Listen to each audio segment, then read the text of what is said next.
Doctor Zakir Naik এ দেশের মাটিতে আছে? আছে? নাই। কোথায়? ওই মালয়েশিয়াতে গিয়ে বসে আছে। কেন? কারোর মেয়ের হাত ধরে টেনেছে? কারোর মেয়ের ওন্না ধরে টেনেছে?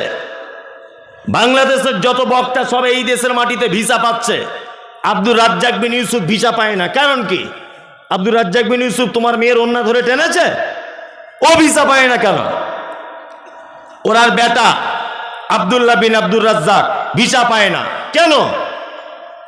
সব বক্তা ভিসা পাচ্ছে, ও কেন পাবে না? আমাদের দেশের মাটিতে যত চোর গুন্ডা বাটপার তারা এই দেশের মাটিতে একেবারে 100% গতিতে চলাফেরা করছে, তাদেরকে কোনো জায়গায় কোনো বাধা নেই। ডাক্তার জাকির নায়েক তোমার কি সর্বনাশ করেছে? লোকটাকে দেশ ছেড়ে চলে যেতে হলো কেন? একটাই তার কারণ। কারণ কি? কোরআনের হক কথা বললে জাতি ছাড়বে কি না। বক্তা বক্তব্য রাখছে, বক্তব্য রাখতে রাখতে সবাই হাততালি দিচ্ছে আর বলছে নারে তাকবীর, আল্লাহু আকবার।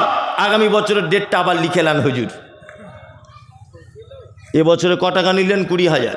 আগামী বছরে 30,000 দেবো, আপনি আবার ডেট লিখেলেন। সবাই যদি বলে ভালো বক্তা, তার মানে বুঝতে হবে যে ও বক্তা এখনো সত্য কথা বলিনি। বক্তা স্টেজ থেকে নেমে যাবার পরেই গুতোগুতি শুরু হয়ে যাবে। কিছু লোক বাঁশ নিয়ে দাঁড়িয়ে থাকবে ওদিকে মারার জন্যে, কিছু লোক উঠে পালাবে তেজ করে। এই বক্তা এনে ভুল হয়েছে, তবেই তো বক্তা সত্য কথা বলেছে, এটা প্রমাণ হবে। মাতালও বলছে খুব ভালো বক্তা, সুদখোরও বলছে ভালো বক্তা, হারামখোরও বলছে ভালো বক্তা, মৌলভী সাহেবও বলছে ভালো বক্তা। তো ভালো হলো কি করে? হ্যাঁ, ও ভালো হলো কি করে? আশ্চর্য ব্যাপার। সোশ্যাল মিডিয়াতে খুললেই শুধু মমতাজুল ইসলাম, ওর বাপের জন্ম ঠিক নেই, ওর মায়ের জন্ম ঠিক নেই, ওর জন্ম ঠিক নেই, এটা নেই ওটা নেই, শুধু এই। কেন বলুন তো? আমি বলে দিয়েছি সবে বরাত পচা বেদাত, লোকাল বেদাত নয়, পচা বেদাত, এটা ভয়ঙ্কর বেদাত। এটা যেই বলে দিয়েছি আর শুরু হয়ে গেছে তোলপাড়। কি বললাম বুঝলেন না? আমি বলে দিয়েছি পচা বেদাত, লোকাল বেদাত নয় এটা। এ প্রসঙ্গে পরে কথা বলছি আপনাকে। তার মানে কোরআনের দাওয়াত পৌঁছে দিলে সমস্যার সম্মুখীন হতে হবে, তাই না? আর আপনি যদি সমস্যার সম্মুখীন হয় তাহলে আপনার সাপোর্ট করবে কে? আল্লাহ। আল্লাহ করবে না? করবে আল্লাহ। যারা কোরআনের পক্ষে সঠিক দাওয়াত মানুষের কাছে দেয়, তুমি তাদের জন্য সহায় হয়ে যাও। বলুন আমিন, আমিন। চলুন, আল্লাহ সুবহানাহু ওয়া তাআলা তারপরে বলছেন যিকরা লিল মুমিনিন, কোরআন হচ্ছে মুমিনদের জন্য উপদেশ।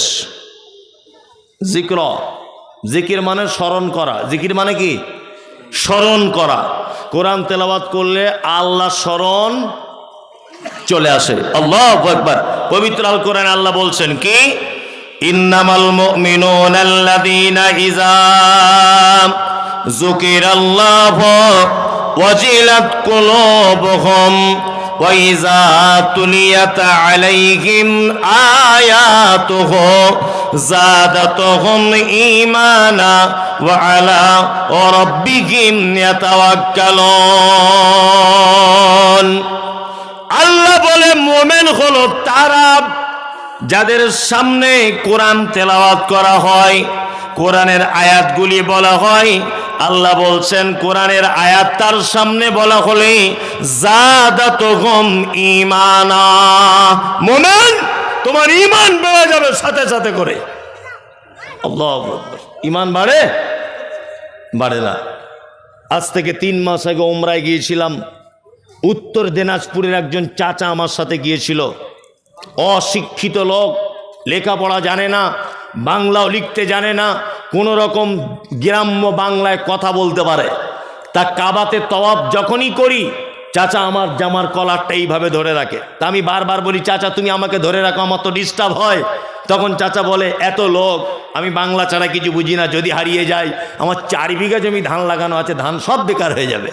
ওই একটাই কথা বারবার বলে। তাই বললাম আর লোকের আর চিন্তা, তোমার ধানের চিন্তা চাচা? তো বলছে না লাগিয়েছি তো মহব্বত করে, ওটা রেখে চলে এলাম আপনার ভালোবাসা, আপনার সাথে ওমরা করতে। এখন ওইটাও একটা টেনশনের ব্যাপার। আর ঠিক আছে ওমরা করুন। আল্লাহু আকবার। হাজী সাহেব যারা আছেন জানেন, কাবার ইমাম ডাক্তার আব্দুর রহমান আস-সুদাই হাফিজাহুল্লাহ, তিনি যখন কোরআন তেলাওয়াত করেন আর জাহান্নামের আয়াতগুলি যখন চলে আসে, বাচ্চা ছেলের মতো 20 second 30 second how how how how করে কাঁদে।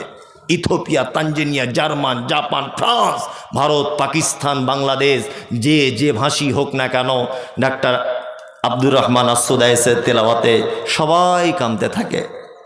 তওয়াফ হতে হতে আজান হয়, সবাই কাতারে দাঁড়িয়ে যায় মক্কার মানে কাবার চারিদিকে।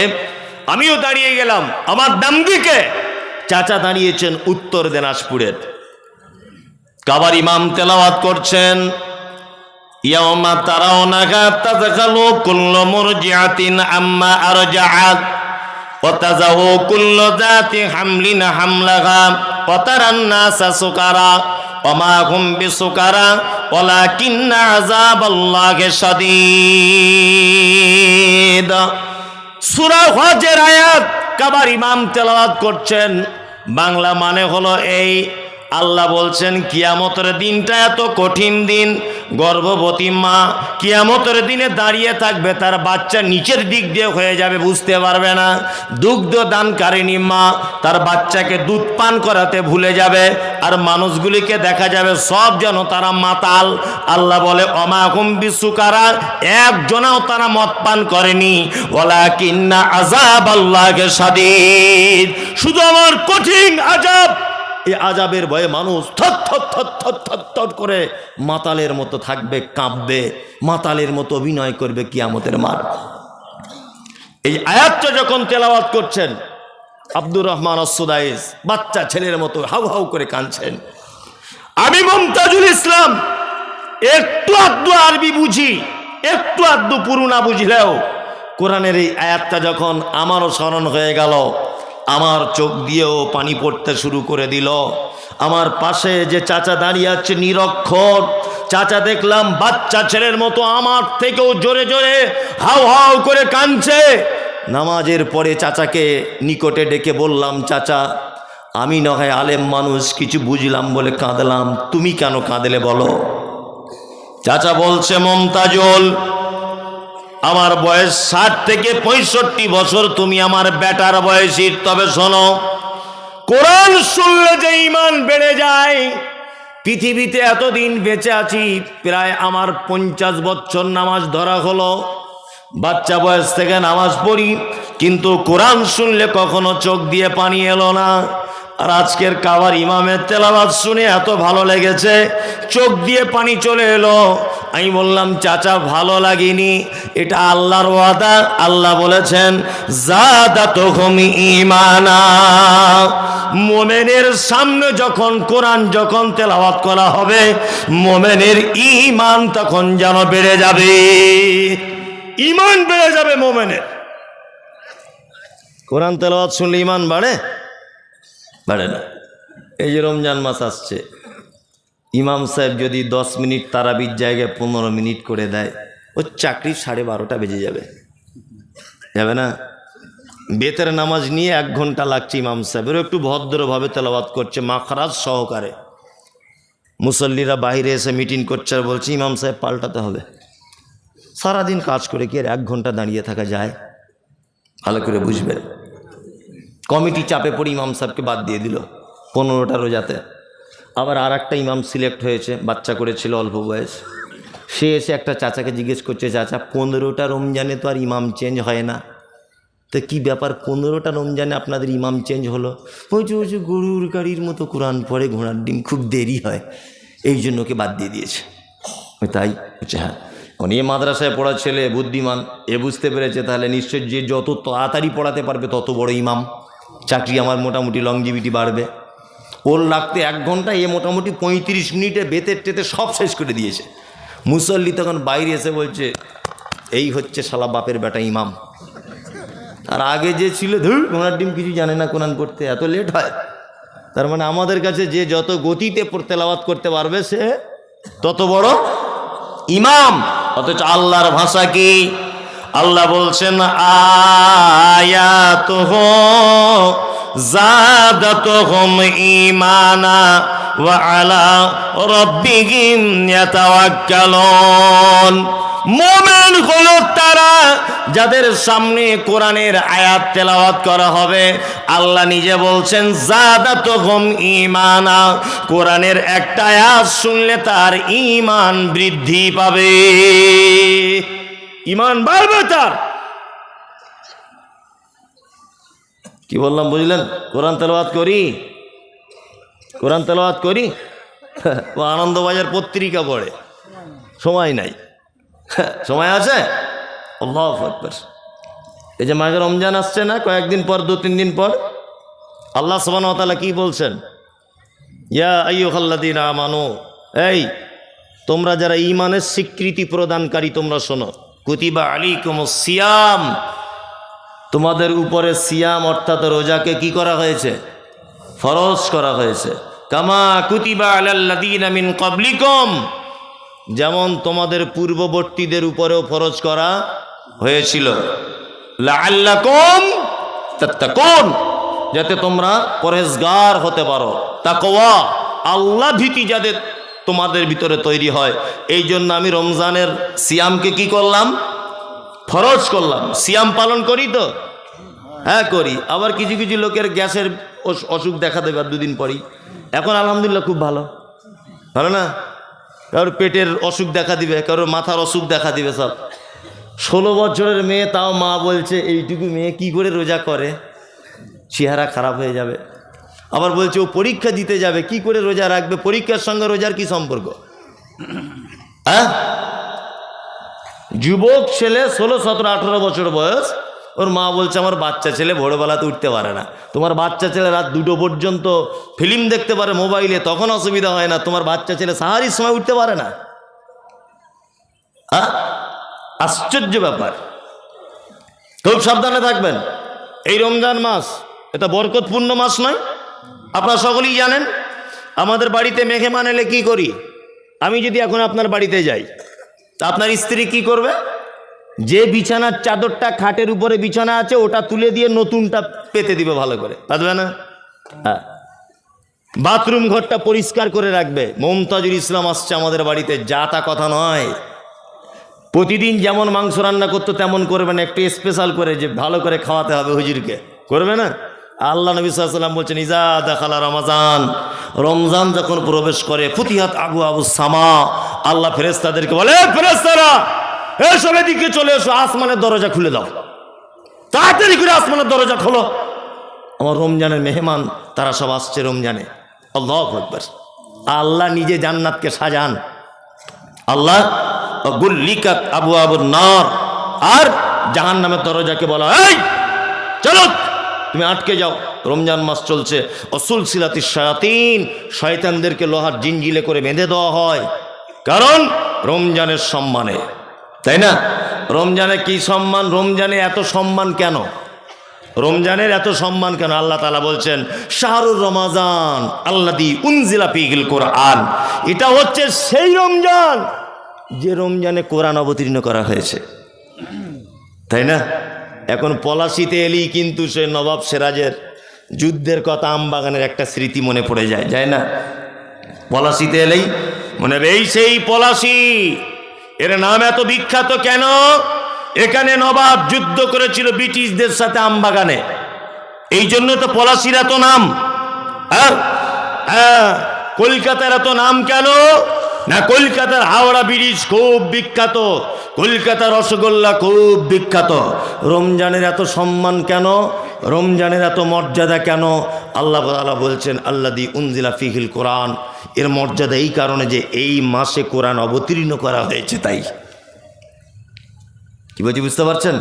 রমজানে সিয়াম অর্থাৎ রোজা অবস্থায় যত আমল আছে, কোরআন তেলাওয়াতের থেকে বড় আমল আর কোনো আমল নাই।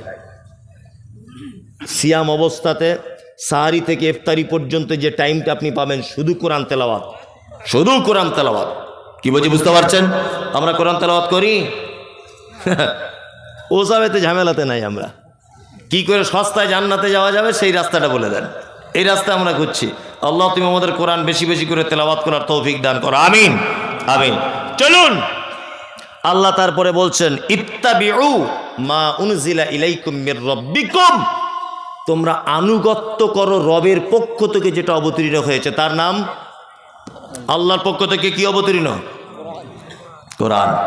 আল্লাহ তারপরে বলছেন ওয়ালা তাত্তাবিউ, তোমরা আনুগত্য করো না মিন দুনিহি, এইটাকে বাদ দিয়ে আউলিয়া, ওলিয়া উলিয়াদের আনুগত্য করো না। এইখানে কয়েকটা কথা আপনাদেরকে বলে রাখছি, সেটা হচ্ছে এই, আল্লাহ আনুগত্য করতে বলছেন কিসের? আল কোরআনের, তাই না?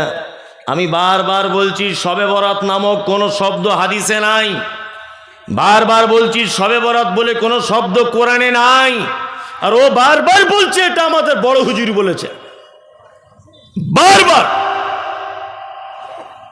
বারবার আমি বলছি যে নবীর নাম শুনে চোখে চুম্বন করা বেদাত, চলবে না।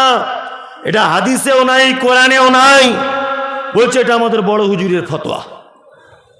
বারবার এ কথা বলছি, বারবার, যে আপনি বেদাত থেকে সাবধানে থাকবেন, এটা করা চলবে না। ও বারবার বলছে এটা কোরআনে না থাকতে পারে, হাদিসে না থাকতে পারে, এটা আমাদের হুজুর বলেছে। আচ্ছা, হুজুরের কথা চলবে না কোরআন হাদিসের কথা চলবে? কোরআন আর হাদিসের কথা চলবে। কিছু বলতে যাচ্ছি তা বলছি ইমাম আবু হানিফা বলেছে, কিছু বলতে যাচ্ছি ইমাম আবু হানিফা বলেছে বলে এটা করা লাগবে? একদমই নয়। কয়েকটা ছোট্ট ছোট্ট কথা বলে রাখছি, এবার মাথার ভিতরে ঢোকান। আজকে থেকে কিছু ভুল ভ্রান্তি থেকে আপনি নিজেকে মুক্ত করেন। এক, আল্লাহ পবিত্র আল কোরআনে বলেছেন ইয়া আইয়ুহাল্লাযীনা আমানু, তোমরা যারা ঈমানের স্বীকৃতি প্রদানকারী, আতিউল্লাহ, আল্লাহর আনুগত্য করো, ওয়া আতিউর রাসূল, রাসূলের আনুগত্য করো, ওয়া উলিল আমরি মিনকুম, তোমাদের ভিতরে যারা উলিল আমর অর্থাৎ যারা নেতা, ধর্মীয় ব্যাপারে পণ্ডিত, তোমরা তার আনুগত্য কি করো। এইখানে যারা মাযহাব মেনে চলে তাদের একটা দলিল, তারা দলিল পেশ করে। কি পেশ করে? উলিল আমরি মিনকুম। কোরআন আর হাদিস বাদ দেওয়ার পরে পরে কি করতে হবে? উলিল আমরি মিনকুম, নেতাদের আনুগত্য করতে হবে। এখানে আরবি সম্পর্কে যাদের জ্ঞান আছে তারা ভালো করে জানবেন, আর সভাপতি সাহেবরা ভালো করে জানবেন, আলেমরা ভালো করে জানবেন। আচ্ছা, এবার বলি, আল্লাহ শব্দের আগে ব্যবহার করা হয়েছে আতিউল্লাহ, অর্থাৎ আতিউ মানে আনুগত্য করো, আর রাসূল শব্দের আগে ব্যবহার করা হয়েছে আতিউ, রাসূলের আনুগত্য করো। তারপরে কি শব্দ ব্যবহার করা হচ্ছে? ও উলিল আমরি মিনকুম, এবং তোমাদের ভিতরে যারা নেতা তাদের আনুগত্য করো। এখানে কয়েকটা কথা বলে রাখছি, সেটা হচ্ছে এই, উলি শব্দটা বহু বচন, এক। দুই, পবিত্র আল কোরআনে যত জায়গায় মিনকুম শব্দ ব্যবহার হয়েছে প্রত্যেক জায়গাতে আল্লাহ সুবহানাহু ওয়া তাআলা জীবিত মানুষদের কথা বুঝিয়েছেন। প্রমাণ এই দেখুন, আল্লাহ তাআলা বলছেন ওমান কানা মিনকুম মারিজান আও আলা সাফারিন ফাইদ্দাতুম মিন আইয়ামিন উখর। আল্লাহ বলছেন রমজানের ভিতরে যদি তোমাদের ভিতরে কেউ অসুখে পড়ে যায়, কেউ যদি সফর অবস্থায় থাকে, তাহলে অন্য দিন গণনা করে পূরণ করে দিবে। অন্য দিনে এই দিনটার গণনা কি করবে? পূরণ করে দিবে। আচ্ছা বলুন তো, আল্লাহ এখানে জীবিত মানুষদের কথা বললেন না মৃত মানুষদের? জীবিত মানুষদের। মিনকুম, তোমাদের ভিতরে রমজান মাসে যদি কেউ অসুখে পড়ে, যদি কেউ এখান থেকে কলকাতা যায়, এখান থেকে যদি কেউ দিল্লি বোম্বাই সফর যদি করে, তাহলে সে কি করবে? এই দিন রোজা নষ্ট করে দিয়ে অন্য দিন কি করবে? পূরণ করে দিবে। তাহলে আল্লাহ এই আয়াতটা জীবিত মানুষদের ব্যাপারে বললেন না মৃত মানুষদের? জীবিত মানুষদের। তার মানে আল্লাহ তাআলা বলছেন মিনকুম, উলিল আমরি মিনকুম, তোমাদের ভিতরে যারা উপস্থিত নেতা রয়েছে তাদের আনুগত্য করো। এক। আর দ্বিতীয় কথা হচ্ছে, উলি শব্দ যখন বহু বচন, তার মানে এখানে একক কোনো নেতার আনুগত্য করা যাবে না, নেতা অনেকজন হতে পারে। কি বললাম বুঝলেন? আরে ওই জন্য তো আমরা আহলে হাদিসরা বলি ইমাম আহমদ বিন হাম্বল, ইমাম শাফি, ইমাম মালিক, ইমাম আবু হানিফা সকলকে আমরা মানি যদি ওনাদের কথাগুলো মুহাম্মদ সাল্লাল্লাহু আলাইহি ওয়াসাল্লামের কথা হয়। কি বলছি বুঝতে পারছেন? আর ও বলছে আমি ইমাম শাফিকে মানি না। তুমি কোন মাযহাবের? বলছে আমি আবু হানিফা ছাড়া কিছু বুঝি না। ওর এটা যদি উক্তি হয় আবু হানিফা ছাড়া কিছু বুঝি না, তাহলে আমি তো বলবো ও হুজুর কোরআনের এই আয়াতকে অমান্য করলো, এটা প্রমাণ হবে, হবে না? আল্লাহু আকবার। ইমাম আবু হানিফা রাহিমাহুল্লাহ বেঁচে আছেন না মারা গেছেন? মারা গেছেন। ইমাম শাফি রাহিমাহুল্লাহ বেঁচে আছেন না মারা গেছেন? মারা গেছেন। তার মানে ওরা তো এখন আর নেই, তাই তো? তার মানে ধর্মীয় ব্যাপারে যদি হাদিস এবং কোরআন এ দুটো দিয়ে যদি সমস্যার সমাধান না যদি হয়, তাহলে বর্তমান যারা আলেম, বড় আলেম রয়েছেন তাদের শরণাপন্ন হতে হবে। যদি তাদের কাছেও সমস্যার সমাধান না হয়, আল্লাহ বলছেন ফাইন তানাযাতুম ফি শাইইন ফারুদ্দুহু ইলাল্লাহি ওয়া রাসূল, তাহলে তোমরা আল্লাহ এবং তার রাসূলের দিকে প্রত্যাবর্তন করো, এটাই তোমাদের জন্য কল্যাণ। এইবার একটা কথা আপনাদেরকে বলি, খুব মনোযোগ সহকারে শুনবেন। আল্লাহ নবী সাল্লাল্লাহু আলাইহি ওয়াসাল্লাম পৃথিবী থেকে চলে গেছেন কত হিজরিতে? কারো জানা আছে? 11 হিজরিতে। কত? 11। ইমাম আবু হানিফা, যাকে বলা হয় ইমামে আজম বলা হচ্ছে, ইমামে আজমের জন্ম হয়েছে 80 হিজরিতে। কত? 80।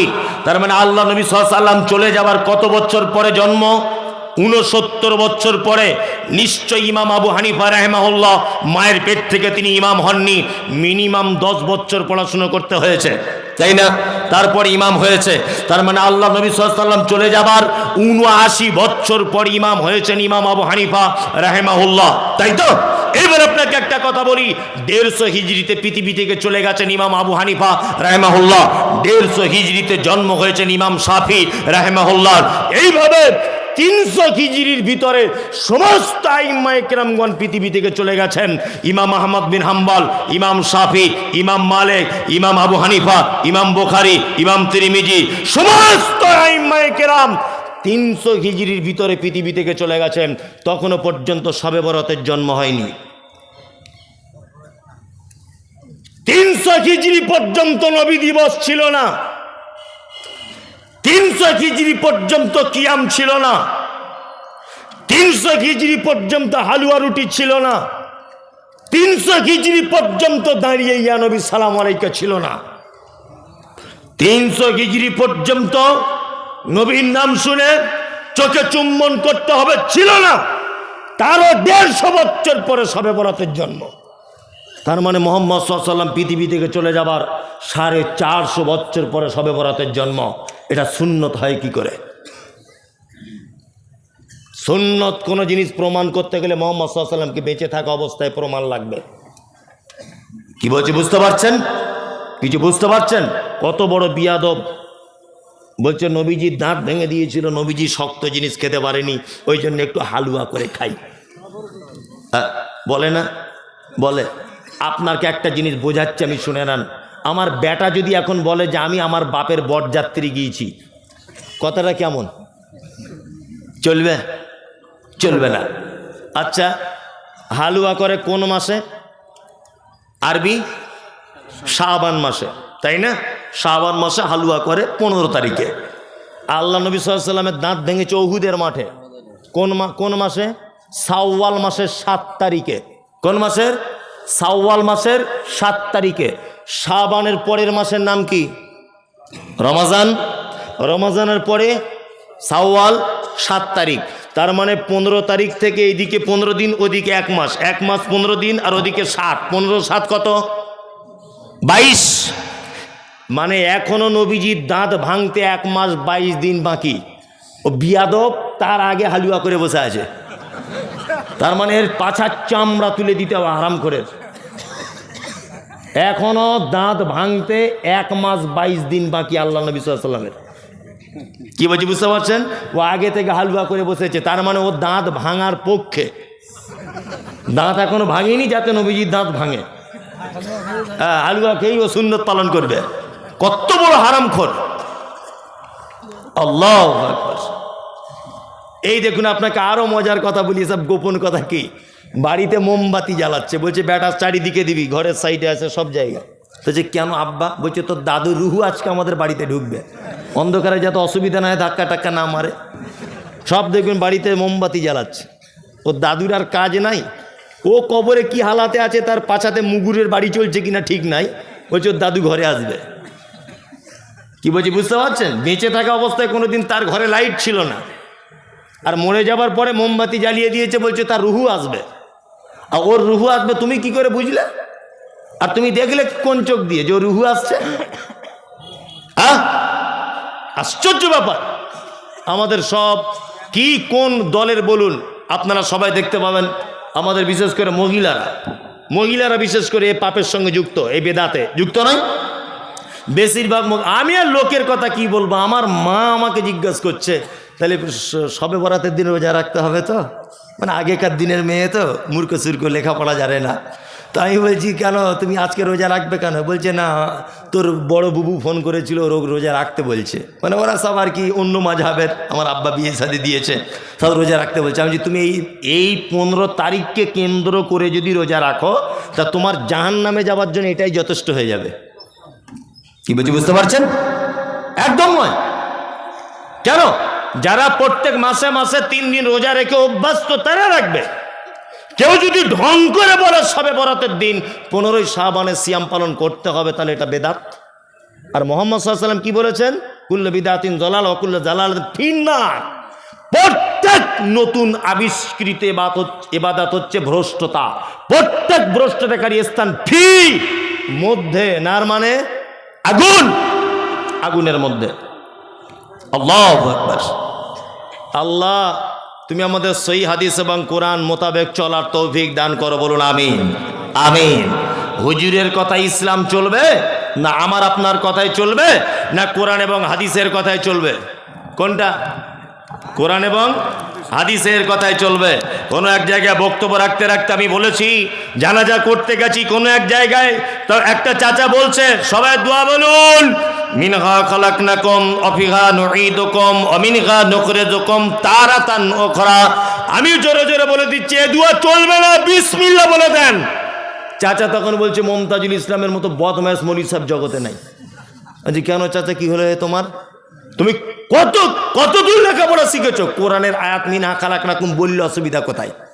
বললাম চাচা কোরআনে আছে বলে সব জায়গায় যে বলা লাগবে, তুমি এটা বুঝলে কেমন করে? বলছে কোরআনের আয়াত মানে সব জায়গাতে বলা যাবে। তাহলে তোমার বড় বেটার নাম ফেরাউন রাখো, এটা তো ফেরাউন কোরআনে আছে। বলছে ওটা কেমন কেমন হচ্ছে না? যে কেন কেমন কেমন? তোমার বড় বেটার নাম রাখতে পারতে ফেরাউন, ছোট বেটাটার আবুল আহাব রাখতে পারতে। আবুল আহাবের নামও তো কোরআন মাজিদে এসেছে, তাই না? তার মানে বোঝা যায় কোরআন মাজিদে আছে বলি যে সব জায়গায় বলা যাবে তা নয়। রুকুতে গেলে কি বলি? সুবহান রাব্বিয়াল আজিম।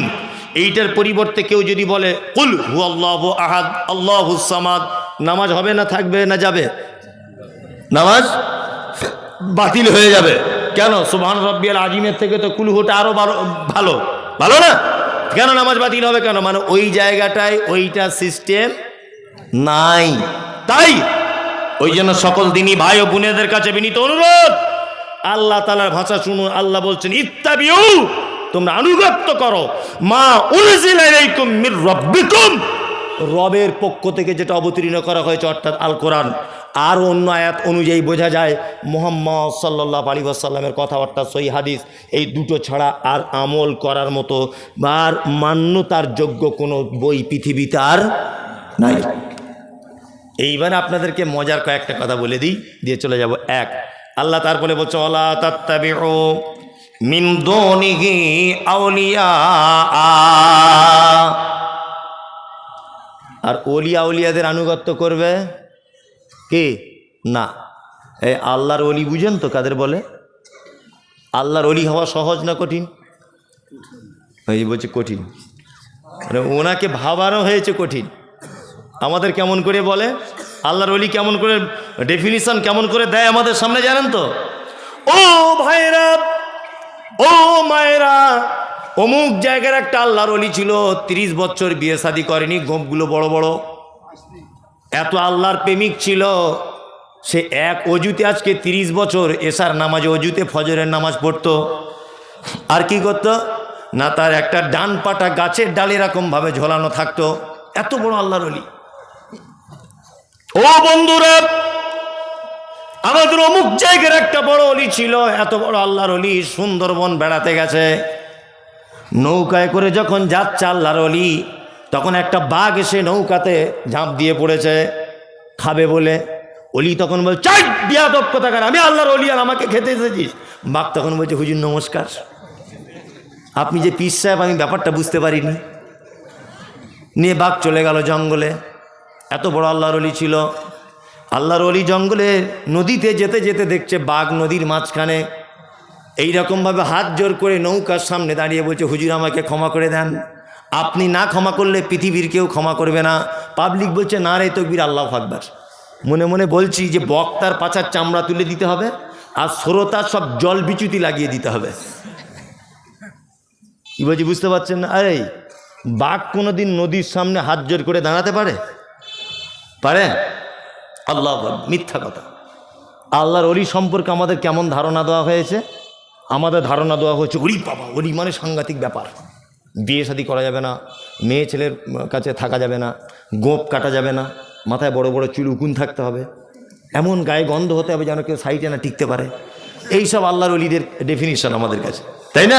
হচ্ছে কি হয় না? আপনাকে কি বলবো আপনাকে? ইমাম আবু হানিফা রাহেমাহুল্লাহ নিশ্চয় একজন ভালো মানুষ ছিলেন, ঠিক আছে?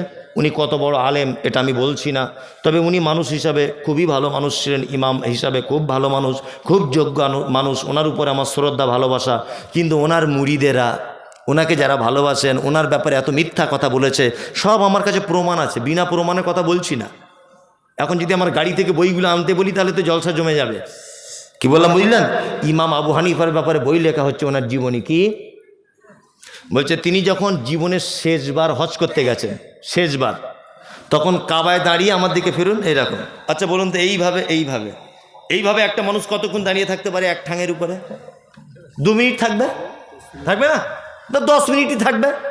তো ওনার শাগরেদেরা লিখছে যে উনি এক পায়ে দাঁড়িয়ে কাবা শরীফের সামনে রেখে 3 বার কোরআন খতম করে তবে রুকুতে যেতেন। আচ্ছা সম্ভব এটা? এক পায়ে দাঁড়িয়ে 3 বার কোরআন খতম করা সম্ভব? সম্ভব নয়। ওনার ব্যাপারে বই লেখা হচ্ছে মিথ্যাভাবে। উনি ভালো মানুষ ছিলেন। কি বলছে? 99,000 বার চামড়ার চোখ দিয়ে আল্লাহকে দেখেছে। বলছেন কি বলছি বুঝতে পারছেন না? ওনার ব্যাপারে বলা হচ্ছে, কি বলা হচ্ছে? বলছে উনি যখন রমজান মাসে তারাবি পড়াতেন, প্রত্যেক রেখাতে একবার করে কোরআন খতম করতেন। আচ্ছা প্রত্যেক রেখাতে একবার কোরআন খতম করলে মিনিমাম তো 1 ঘন্টা তো লাগবেই। আপনি মোবাইলেও যদি শোনেন কতক্ষণ লাগবে? 1 ঘন্টা। তার মানে 1 ঘন্টা যদি এক রেখাতে লাগে, তা উনি 20 রেখাত পড়েন, 20 ঘন্টা, তাই তো? আর তাহলে সকাল হয়ে যাবে নাকি আর থাকবে রাত? হ্যাঁ, আশ্চর্য ব্যাপার। এইসব ব্যাপার ওনার ব্যাপারে বলা হচ্ছে, আর বলছে না রে তাকবীর, আল্লাহু আকবার। মানে বক্তাও মানে যেমন, শ্রোতাও তেমন। আল্লাহর ওলি, আপনাদেরকে মজার কথা বলি, আল্লাহর ওলি হওয়া পৃথিবীতে যত কাজ আছে সব থেকে সহজ। ওলি মানে 2টি কথা বলে দিই। অলির 1 নম্বর মানে হচ্ছে অভিভাবক। আল্লাহ বোঝাতে চাইছেন, অলা তাত্তাবিউ, তোমরা আনুগত্য করো না, মেনে চলো না, মিন দুনি কি, আমাকে ছাড়া, আউলিয়া, অলি আউলিয়াদের, তাই তো? অলি 1 বচন, আউলিয়া বহু বচন। অলির শব্দের অর্থ হচ্ছে অভিভাবক। আচ্ছা অভিভাবক কাকে বলে এটা আপনারা জানেন তো? অভিভাবক, আমার বেটা আছে, বেটি আছে, এই দুজনের অভিভাবক কে? আমি মমতাজুল ইসলাম। আমার বেটা জুতো ছিঁড়ে গেছে, চাইবে কার কাছে? আমার কাছে। আমার বেটা স্কুলে যাবে, পয়সা চাইবে কার কাছে? আমার কাছে। আমার বেটির স্কুল ব্যাগ নেই, চাইবে কার কাছে? আমার কাছে। অভিভাবক মানে তার অধীনে থাকা প্রত্যেক মানুষের দায়িত্ব তার হাতে, তাই না? আল্লাহ, আমরা কার অধীনে থাকি? আল্লাহর অধীনে থাকি। আল্লাহকে বাদ দিয়ে অন্য কোনো মানুষের অধীনে যেতে যাব? একদম নয়। এইবার আপনাদেরকে একটা কথা বলি, আমাদেরকে ওলি 2 প্রকারের। কয় প্রকার? 2। এক হচ্ছে পরবর্তীতে ওলি, এক পূর্ববর্তীতে ওলি। ভালো করে বোঝার চেষ্টা করবেন। পরবর্তী ওলিকে, পরবর্তী ওলি হচ্ছে ইমাম আবু হানিফা, খাজা মঈনুদ্দিন চিশতি, ওই আল্লামা রুহুল আমিন সাহেব, ওই ফকির সাহেব, ওই ন্যাংটো বাবা, ওই দরগা বাবা, ওই গাছতলায় থাকে ছিকল বাবা, তালা বাবা, এরা হচ্ছে মানে পরবর্তীর ওলি। তাই না? আমরা ওয়াজ মাহফিলে জলসাতে শুধু এদের জীবনী বলতে বলতে টাইম সব শেষ শেষ না শেষ। অর্থাৎ পূর্ববর্তীতে যারা অলি ছিল, হজরত আবু বকর, হজরত ওমর, হজরত আলী, হজরত উসমান রাদিয়াল্লাহু তাআলা আনহুম আজমাইন, এরা আল্লাহর অলি ছিল না? ছিল কি ছিল না? ছিল। আমরা জীবনী যদি বলতে হয়, আশ্চর্য ঘটনা যদি মানুষের সামনে আল্লাহর অলিদের যদি পেশ করতে হয়, আমরা আবু বকরের জীবনী থেকে বলবো, উমারের জীবনী থেকে বলবো, উসমানের জীবনী থেকে বলবো, আমরা আলীর জীবনী থেকে বলবো। আরে খাজা মঈনুদ্দিনের জীবনী শুনে আমার বাপের লাভ কি?